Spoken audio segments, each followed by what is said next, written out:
so it's pretty easy. You guys usually do pretty good on it. You won't be doing a full regional exam. You're just going to be focused on that segment. What I'm going to run through is first the cervical region and then thoracolumbo-pelvic region. All right, so whatever, if you pull a segment in that region, it's the same exam. It's always going to be bony first, muscle palpation second, motion palpation third. In most of your exams, you always go from least invasive to most invasive test. So let's do, we'll do Atlas. So for Atlas, you're going to do your bony palpation first, and that's nothing more than just putting your fingers on the transverses and reporting that either it's going to feel left or right, possibly posterior on one side or the other. That's all you're doing for Atlas. The doctor might ask, they're going to ask you some questions from time to time, show me where that transverse is, make sure you're finding an Atlas transverse process. So that might be a question that you get. But most of your exam is going to be, you're going to do it on your own, and then the doc's going to ask you some questions. So that's bony palpation for the Atlas. Then you're going to do your muscle palpation. For muscle palpation, you're going to stand on the side of the patient, slide down here. Make sure you get a knife edge contact and have the patient relax. All your muscle palpation is done with the knife edge contact. One of the common errors you guys make is you go back here and you make some dough and then you report your findings. Right? You need to actually do an exam. You need to find the muscles that are part of analyzing the Atlas. So we do all that with knife edge contact, get the patient to relax. It's done in the seated position. If you recall, I think Dr. Schwartzbauer ran, did I teach you this or Dr. Schwartzbauer? Muscle palpation.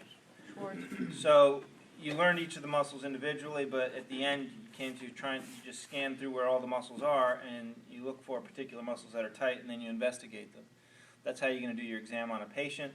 For this test, when you say, do the Atlas, do all the muscles for Atlas, I would start in the intertransverse space. In the intertransverse space, you've got levator scapula, splenius cervicis for Atlas, and you've got intertransverse region.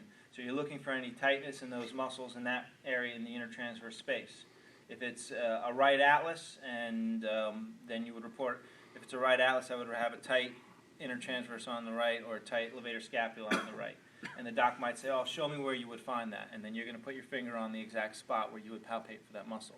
Remember, when you palpate muscles, you palpate them at the segment you're analyzing. You don't palpate levator scapula down here. You can start here, but you better wind up at the segment that you're saying it's connected to. So that would be in the intertransverse space. Then we move up to the groove behind the mastoid and work our fingers across the base of the occiput. And from that position, posterior groove of the mastoid, you got the superior oblique, right? You've got splenius cervicis. You got splenius capitis. You got semispinalis capitis. You drop your fingers down in the inner space between the spinous of C2 and the occipital shelf, and you've got the Rcp major. And then right in the center, you have Rcp minor. So if I scan my hands across that region from the back of the mastoid toward the midline, I can hit all those muscles at once. And if one would be relevant to an Atlas listing, which, by the way, all the muscles of Atlas are relevant to the listing if you get laterality and rotation. That's every muscle is going to give you the laterality and rotation. So I'll come back to that. But I can find all those muscles. For the superior oblique, make sure you're on the occipital shelf behind the mastoid. Splenius capitis and semispinalis capitis, you're half the distance from the mastoid to the midline, and you can palpate them both at the same time. Rcp major, make sure you're in that inner space just above the spinous of C2. Rcp minor, for me, is very hard to feel, but that's right on the midline. There's a nice little gully in there. You press up onto the occiput. That's the only one that's going to indicate a superior Atlas. If it's an inferior Atlas, you'll feel for it, but you won't get findings. Right? After that, I come back out to the intertransverse space, and I come back and split the distance between C1 transverse and C2 spinous. That's my inferior oblique. Right? And then that's all my C1 muscles.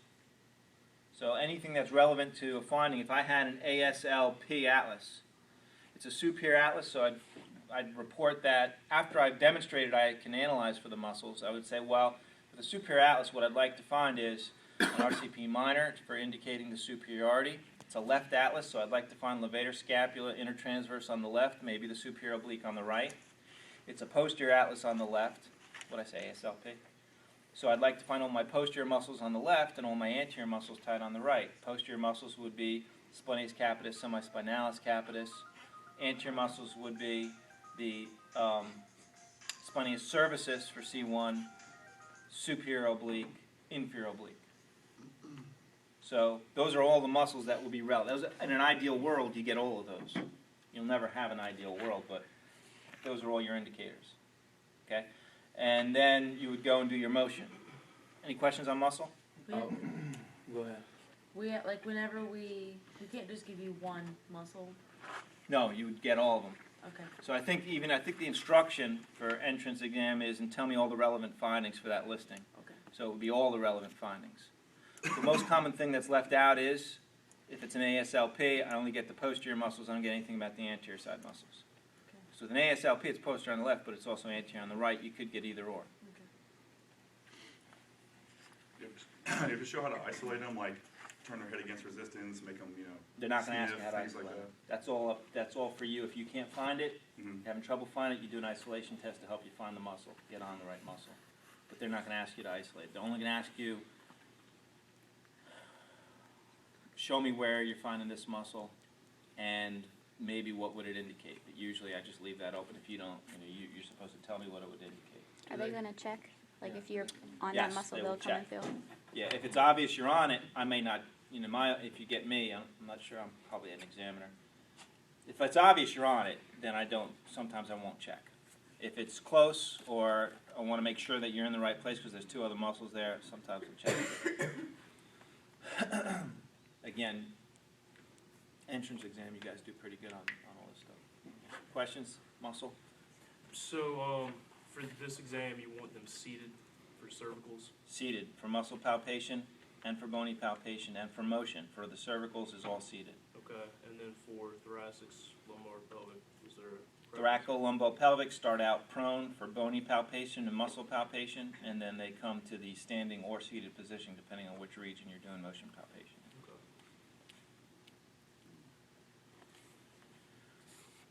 So then you do your motion palpation. You spin around and face the camera for a second.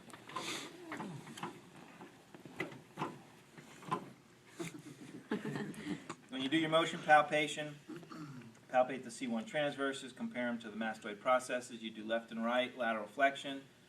For laterality, you do extension and flexion, tuck your chin in. For flexion and extension, for superiority and inferiority. And we do our rotation. Make sure you do your full rotations. Pretty restricted left rotation. So there's two things you want to know there. Probably the first one being the most important. What are the kinematics? They're going to ask, I'm going to ask, well, I'll stop. In fact, what I'll do is in one of the motions I usually stop you and say, tell me what's going on. What are you feeling for it to happen there to begin with? And you got to tell me what you expect the kinematics to be. In left rotation, when you do full rotation, the right TP comes behind the mastoid and the occiput are sliding forward. The left side, the TP is displacing anteriorly. The mastoid's coming posteriorly. That's the kinematics. That's the most important thing.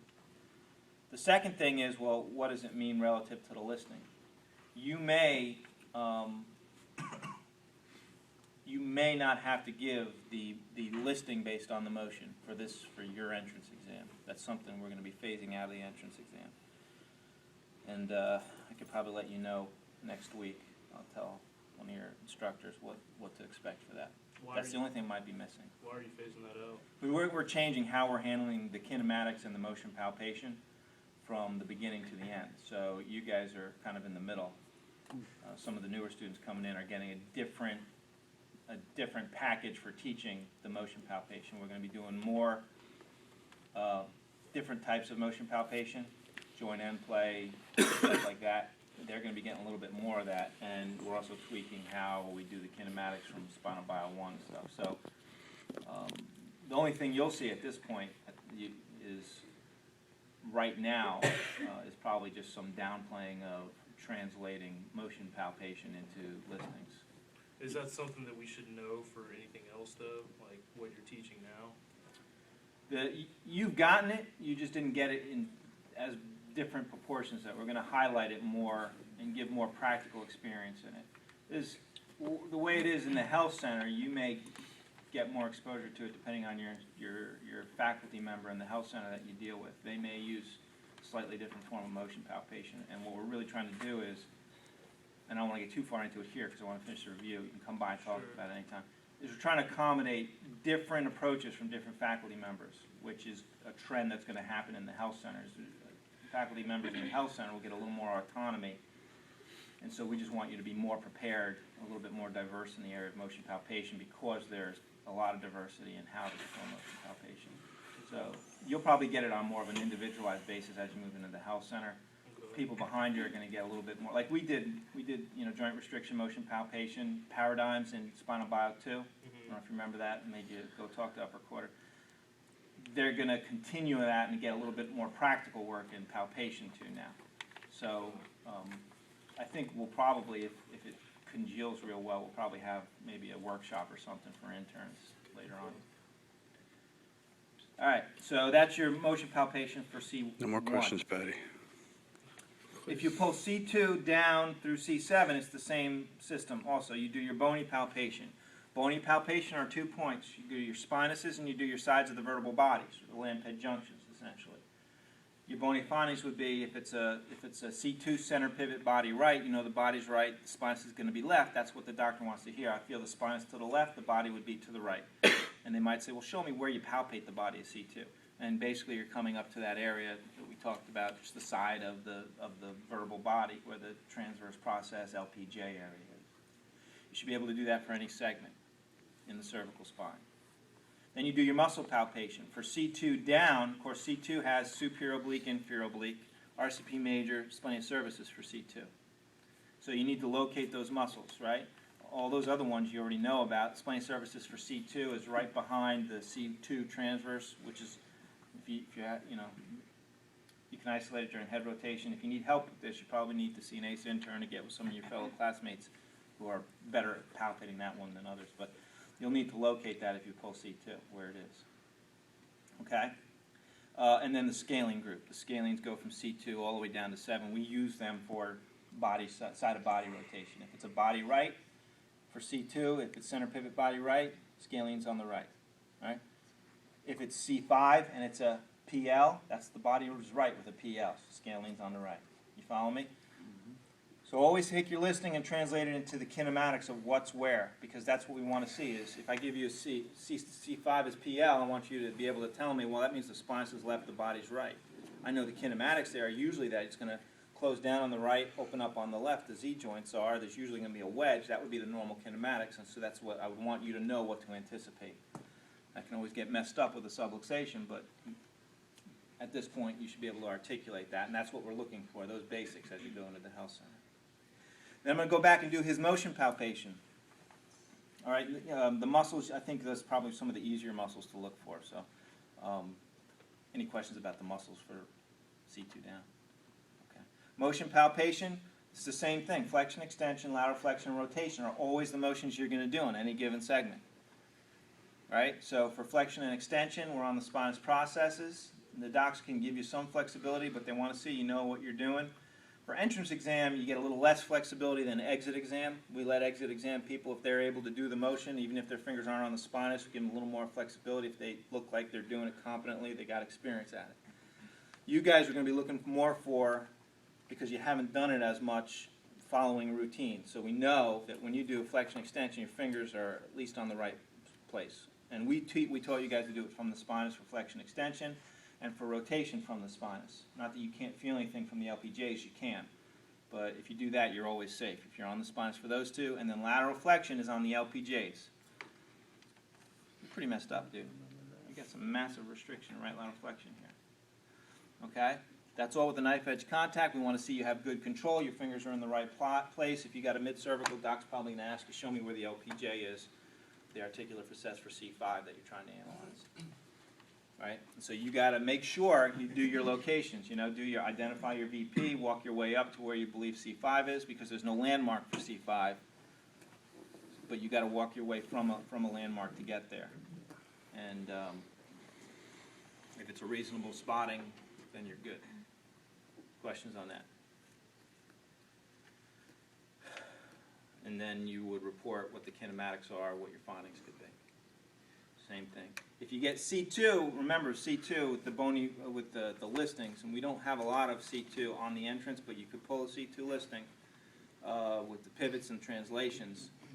That gets a little bit more complicated. So I think you probably got some resources in your note packet from palpation. I know that we were doing in Palp 2 and in Dr. Mitzi's class, but think about where's my body, where's my spine all the time for C2, because those are the main things you palpate. And if you can do that, you should be all right. It's not that complicated there. All right, so questions on the cervicals. That's all in the seated position, because what we want to do is we want them in the same position you took the x-ray in for the cervicals, so you can, if you have x-rays, you do a comparison.